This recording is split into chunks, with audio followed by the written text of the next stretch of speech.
বিসমিল্লাহির রহমানির রহিম। আমি আশরাফ মাহমুদ রুমেল, এবি পার্টির কেন্দ্রীয় শিল্প বাণিজ্য বিষয়ক সম্পাদক ছিলাম, এখন সাবেক শিল্প বাণিজ্য বিষয়ক সম্পাদক। আপনি আমাকে যে প্রশ্নটা করেছেন তারই উত্তর আমি দিচ্ছি। তার আগে আমি কিছু কথা বলে নিচ্ছি। সেটি হলো, রাজনৈতিক প্রতিটি কর্মীর বা নেতার মানে খুবই ইম্পর্টেন্ট না যে একটা প্ল্যাটফর্মে থাকতে হবে। এটা একটা মূল্যবোধের জায়গা। সেই মূল্যবোধের ভিত্তি থাকে কিছু ব্যাপার, সেটার ভিত্তি থাকে আপনার ইতিহাসের প্রতি দায়বদ্ধতা, একটা আদর্শ এবং তার একটা সাংগঠনিক সক্ষমতা। সার্বিক বিবেচনায় যে লক্ষ্য এবং উদ্দেশ্যকে আমরা সামনে রেখে এবি পার্টি প্রতিষ্ঠিত হয়েছে, একটা অধিকার ভিত্তিক রাজনৈতিক করার যে একটা স্লোগান এবং যে একটা কমিটমেন্ট জাতির কাছে ছিল, সেটার সাথে আমি একত্রতা প্রকাশ করেছি। তবে আমি বিশ্বাস করি বাংলাদেশের রাজনীতির মূল জায়গাটা অবশ্যই হইতে হবে মুক্তিযুদ্ধ এবং স্বাধীনতা চেতনাটাকে কেন্দ্র করে, এবং জাতীয় ইতিহাসকে সমুন্নত রেখেই আমাদের দেশের রাজনৈতিক প্রেক্ষাপট এবং আমাদের রাজনৈতিক সিদ্ধান্তগুলা তৈরি করতে হবে। তো সবকিছু বিবেচনায় সাম্য, মানবিক মর্যাদা, সামাজিক সুবিচার, মুক্তিযুদ্ধের যে স্বাধীনতার ইস্তেহারের যে তিনটি মূল মন্ত্র ছিল, সেগুলাকে প্রদান করে যখন এই দলটি তৈরি হয়, তখন আমি দলের সাথে ছিলাম এবং অনেক প্রকার দলটা আমাদেরই প্রতিষ্ঠা করার মতো একটি দল, আমরা এটার সাথে ছিলাম। কিন্তু যখনই আপনার আমাদের কাছে প্রথমত অবস্থায় আমাদের দলটি যখন আসে, মানে তখন আমাদেরকে জামাতের বিটিং বা আমরা বিভিন্ন রকম বিতর্ক তখন ওই সময় ছিল। আমরাও সেটার সাথে একমত ছিলাম। জামাত থেকে যে ডিবেট গুলা করে ওনারা বের হয়ে আসছিলেন, তখন এটা বোঝাই গিয়েছিল যে একটা অধিকার ভিত্তিক এবং সাম্য, মানবিক মর্যাদা প্রতিষ্ঠা করার মতো একটি রাজনৈতিক দল আমরা হয়তোবা দেশের মানুষকে উপহার দিতে পারবো।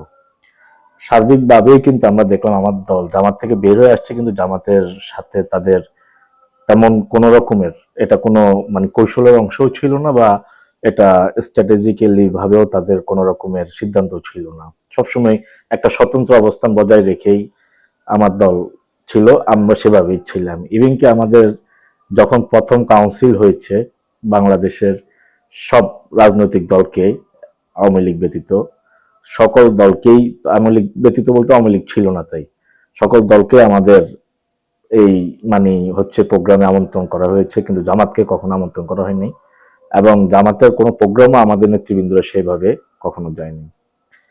কিন্তু রাষ্ট্র সংস্কার আন্দোলন, এনসিপি এবং এবি পার্টি মিলে যে একটি জোট হয়েছিল, ততক্ষণ পর্যন্ত আমি আমার দলের স্ট্যান্ড এবং অবস্থানের সাথে আমি সম্পৃক্ত ছিলাম।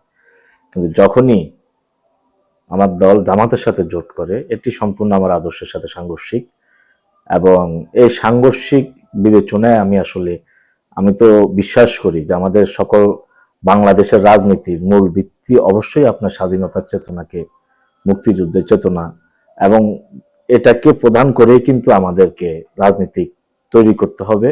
এবং 1971 সালে বিতর্কিত ভূমিকার জন্য জামাতের অবস্থান সবসময় প্রশ্নবিদ্ধ।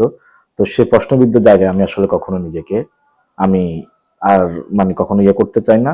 আমি আসলে এই বিষয়টাকে বিবেচনা রেখে আমি আমার দল থেকে আমি স্বেচ্ছায় পদত্যাগ করার সিদ্ধান্ত গ্রহণ করি। এটাই মূলত আমার এবি পার্টি থেকে পদত্যাগের প্রধান কারণ। আর তাছাড়া এই পার্টিতে অনেক যোগ্য, শিক্ষিত, মার্জিত, অনেক ডাইনামিক নেতৃত্ব ছিল, কিন্তু আমাদের সর্বোচ্চ হাইকমান্ড তারা আসলে আরো বেশি মনোযোগের দরকার ছিল, যাতে আমাদের তৃণমূল পর্যায়ে অনেক বেশি গতিশীলতা আসে। বাট তৃণমূল পর্যায়ের সাথে আমাদের তেমন একটা কানেক্টিং তৈরি করতে আমাদের চেয়ারম্যান মহোদয়, আমার শ্রদ্ধেয় বড় ভাই, আমার নেতা মুজিবুর রহমান মঞ্জু ভাই, তিনি চেষ্টা করেছেন। একই সাথে আমাদের বাংলাদেশের জনপ্রিয় ব্যক্তি আসাদুজ্জামান ফুয়াদ ভাই, পাগ্য লোক, উনিও খুবই কোয়ালিফাইড, যে কোনো জায়গায় ওনার একটা গ্রহণযোগ্যতা বা ওনার একটা অ্যাকসেপ্টেন্স প্রতিটা জায়গায় রয়েছে। কিন্তু উনি আরো একটু বেশি মুখ করলে হয়তো বা আমরা একটা সাংগঠনিক ভিত্তি তৃণমূল পর্যায়ে গড়ে তুলতে পারতাম। কিন্তু ওনাদের এসব মানে সব জায়গায় হঠাৎ করে মনোযোগ লেফট হয়ে গেছে। তো সব দিকে বিবেচনায় খারাপও লাগে, বাট আমি তারপরও দলের প্রতি কামনা জানাই। এবং এখানে যে সব নেতৃবৃন্দরা রয়েছেন তারা সবাই যোগ্য ব্যক্তি। আশা করি ওদের নেতৃত্বে হয়তো বা এবি পার্টি তাদের যে অবস্থান সে অবস্থান থেকে জাতীয় পর্যায়ে অনেক রকমের কন্ট্রিবিউশন করার চেষ্টা করবেন। আপাতত আমি রাজনীতি থেকে, এবি পার্টির রাজনীতি থেকে মূলত আমি এইসব বিবেচনায় সরে আসছি। আর আমার জনগণের জন্য যে রাজনীতি, মানুষের জন্য যেই কাজগুলো করার, নেতা হিসাবে হোক বা যেগুলো আমরা করে আসছি সেগুলো আমার অব্যাহত থাকবে।